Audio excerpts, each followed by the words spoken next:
প্রশ্ন করেছেন সম্মানিত শেখ, এবাদত কবুলের পূর্ব শর্ত নাকি হালাল রিজিক ভক্ষণ করা।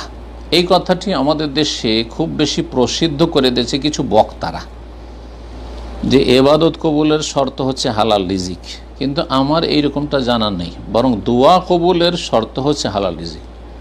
দোয়া কবুলের ক্ষেত্রে রয়েছে যে ওয়ামাত আমহু হারামুন ওয়ামালবাসু হারামুন ওয়ামাশরাবহু হারামুন ওয়াগুযিয়া বিল হারাম ফান্না ইউস্তাজাবু লিযালিক। সহিহ মুসলিমের হাদিস, যে এক ব্যক্তি আল্লাহর কাছে খুব দোয়া করছে, একটা অংশ হাদিসটার পড়লাম সময়ের স্বল্পতার কারণে, খুব দোয়া করেছে ইয়া রব্বে ইয়া রব্বে, আর দীর্ঘ সময় ধরে সফরে আছে, সফরেও দোয়া কবুল হয়, আর জীর্ণ শীর্ণ অবস্থায় ধুলো ধূসরিত হয়ে রয়েছে, চুলগুলি বিক্ষিপ্ত হয়ে রয়েছে, অহংকার মুক্ত হয়ে রয়েছে, মানে দোয়া কবুলের অনেকগুলি লক্ষণ পাওয়া যাচ্ছে। তারপরে এই লোকের দোয়া কেন কবুল হচ্ছে না? তার খাবার হারাম, তার পানীয় হারাম, তার লেবাস পোশাক হারাম। ফান্না ইউস্তাজাবু লিযালিক, এই লোকের দোয়া কেমনে কবুল হবে, কেমন করে কবুল হবে? কিন্তু এবাদতবন্দি কবুল হবে না মানে একটা লোক হারাম খাচ্ছে, সুদখোর, ঘুষখোর, সেজন্য তার সালাত কবুল হবে না, সিয়াম কবুল হবে না, তার কিছুই কবুল হবে না, এমন সুন্নত ফরজ কবুল হবে না, এমন কথা নাই। বরং বড় শিরক থাকলে কোনো আমল কবুল হবে না, সব ধ্বংস হয়ে যাবে।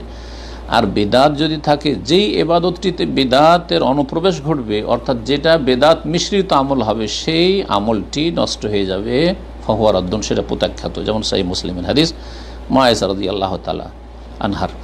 তবে যেই ব্যক্তি হালাল খায় তার দোয়া কবুল হবে, আর এবাদতের কোয়ালিটিও সুন্দর হবে। আর যে ব্যক্তি হারাম খায় তার দোয়া কবুল হবে না। এবাদত বন্দেগী ফরজটা আদায় হয়ে গেল, তার সুন্নত আদায় হয়ে গেল, সালাতে সওয়াব পেল, সিয়ামের সওয়াব পেল।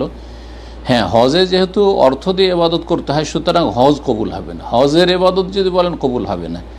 জাকাত সাদকা করছে হারাম পয়সার, চুরি করা, বেঈমানি করা পয়সা, তখন কবুল হবে না। জি, এটাও স্পষ্ট রয়েছে হাদিসে। তো আশা করি বিষয়টি এইভাবে বুঝবেন। এখন তারপরে প্রশ্ন করেছেন যে আমার প্রশ্ন, আসল প্রশ্ন বাকি, যদি পিতা এবং স্বামীর এনে রিজিকগুলো, যে রিজিকগুলো দিচ্ছেন পিতা অবিবাহিতাদের, আর বিবাহিতাদের স্বামী, সে রিজিকগুলো হালাল না হয়, সেক্ষেত্রে মেয়েদের এবাদত কবুল হবে কি? এবাদতের বিষয়টি বললাম যে এবাদত পুরুষ হোক নারী হোক, হালাল খাক হারাম খাক, কবুল হবে, দোয়া কবুল হবে না। বাকি কথা হলো যে স্বামী যদি হারাম রিজিক এনে দেয় অথবা পিতা যদি হারাম রিজিক এনে দেয়, তাদেরকে নসিহা করে উপদেশ দেবেন যে ইত্তাকিল্লাহ ফিনা, আমাদের সম্পর্কে আল্লাহকে ভয় করুন এবং আমাদেরকে হালাল খাওয়াবার চেষ্টা করুন, তাতে আপনারও বরকত হবে, আমাদেরও বরকত হবে, ছেলে মেয়েগুলি নেক হবে, আমাদের জীবনে সুখ শান্তি নেমে আসবে। তারপরে যদি না বুঝে তারা আর দুনিয়ামুখী হয়ে যায় আর হারাম উপার্জন করে আর সেটাই খাওয়াই, তো যেহেতু ভরণ পোষণ দেওয়ার দায়িত্ব তাদের, বাবার অথবা স্বামীর, আর ভরণ পোষণ পাওয়ার অধিকার হক হচ্ছে মেয়েদের অথবা অধীনস্থদের, কচিকচা নাবালকদের, সুতরাং তাদের রুজি হালাল। যদিও হারাম খাওয়াচ্ছে, তাদের রুজি হালাল।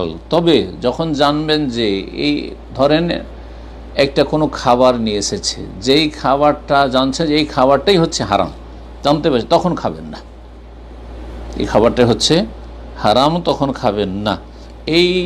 এটা কারো বাড়ি থেকে চুরি করে নিয়ে এসছে, একটা খাসি চুরি করে নিয়ে এসছে, একটা মোরগ চুরি করে নিয়ে এসছে, একটা কারো বেমানি করে একটা কিছু নিয়ে এসছে, সেটা খাবেন না। কিন্তু আমভাবে হারাম উপার্জন যারা করছে তাদের জন্য হারাম, তাদের অধীনে যারা রয়েছে এবং তাদের অধিকার রয়েছে তাদের কাছ থেকে ভরণ পোষণ নেওয়ার, তাদের রুজি ইনশাআল্লাহ হালাল। তাদের জীবনে অবশ্য পাপের কুপ্রভাব আছে, বরকত কমে যাবে। আল্লাহ রাব্বুল আলামিন যেন হেফাজত করেন এবং হেদায়েত দান করেন যারা হারাম খাচ্ছে এবং যারা পাপে ডুবে রয়েছে, আল্লাহ তাদেরকে সঠিক পথে ফিরে আসার তৌফিক দান করেন।